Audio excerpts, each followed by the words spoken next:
Cathie Wood is talking about Bitcoin right now and saying that the U.S. is not super friendly, even in the wake of FTX. In responses to it, she's saying that Bitcoin performed well against the backdrop of the banking crisis, but Bitcoin itself is not being warmly recepted by a lot of regulators.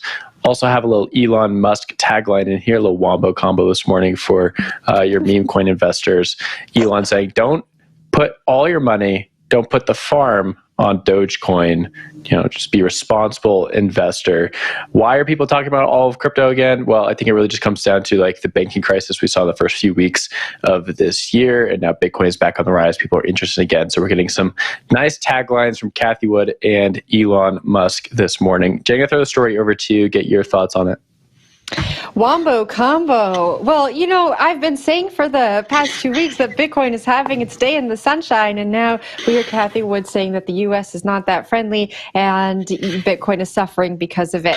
I wonder, and maybe Will, you can give me some clarity, are we confusing Bitcoin with centralized exchanges? When I read this headline, I immediately thought, about all of the crypto leaders who are saying we want to take our operations offshore, we're going to set up offshore. Coinbase recently got a license to set up in Bermuda. We saw Ripple recently acquire a Swiss crypto custody firm. And so I think, yes, the industry is looking away from the US, but I think that American citizens are still interested in Bitcoin, despite that chart that we see there. I know that Bitcoin's been doing nothing, but there was some data that came out this morning that said people are still holding on to their Bitcoin, and some of the numbers are really staggering, despite what we see here, that sad Bitcoin chart. So I think that Bitcoin is doing okay. I think centralized exchanges are not doing so well. And the last thing I will add to this ramble that I am in the middle of right now is this morning on First Mover, we interviewed a co-CEO at Prometheus Capital, which has an SEC-approved custody firm. And this co-CEO was saying, there are ways to work with U.S. regulators despite what we're seeing in the news, and they are an example of one that did so. So I wonder if very quietly there are some firms that are working well with the SEC despite what we're seeing. Zach?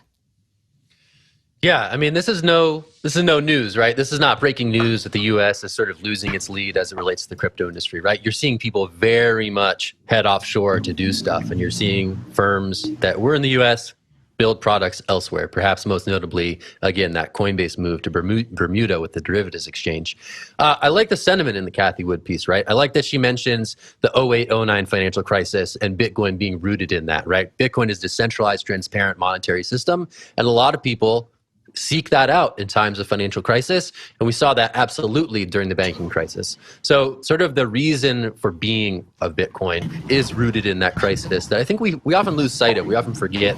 Some newer entrants to the space maybe aren't as conversant in that financial crisis and what that meant to the world at that time, and why Bitcoin is a direct response to that crisis. So I think from a big picture, I like that Cathie Wood is framing it in those terms, as opposed to some of the other narratives that we're seeing play out, especially in the Bitcoin ecosystem right now. But again, that big picture, not losing sight of that big picture, I think is really key, especially for a figurehead like Cathie Wood to get out there and say such things. Will, I saw your hand. Yeah, I mean, sticking with the whole narrative here and talking heads and big picture investors, Elon Musk talking about Dogecoin, talking about cryptocurrency, saying like, again, don't bet the farm on this. Wall Street Journal event recently. And the reason for it, obviously, is because Dogecoin goes up and down, and he does pump it quite a bit. I think it's more of a joke to him, or who knows what he actually thinks about Dogecoin. But I think the larger point that we can pull out of this is like, people in mainstream investing, big figureheads like Elon Musk, Cathie Wood, they think this is a really important movement, and they want people who are in their following to invest in cryptocurrency. But they also see like the issues with it, right? The volatility in the prices. They see the issues with the regulatory side. So there's always going to be that conversation.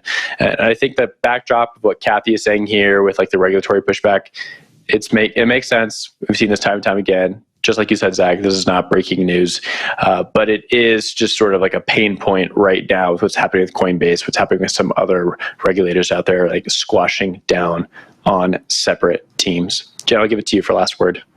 Yeah, Elon also, he said, don't bet the farm on Doge and other cryptos. I think you're right. This is indicative of what's happening in the US. But Elon never really said, go out there and put all of your money into crypto. I think sometimes his playfulness with Doge and Shiba sometimes gets convoluted with, him telling people to go out there and put all of their money in crypto. And so it was nice to see that he clarified this for people who may watch Elon and may want to do what all those Doge people were doing about a year ago, putting all their money into these meme coins. Zach?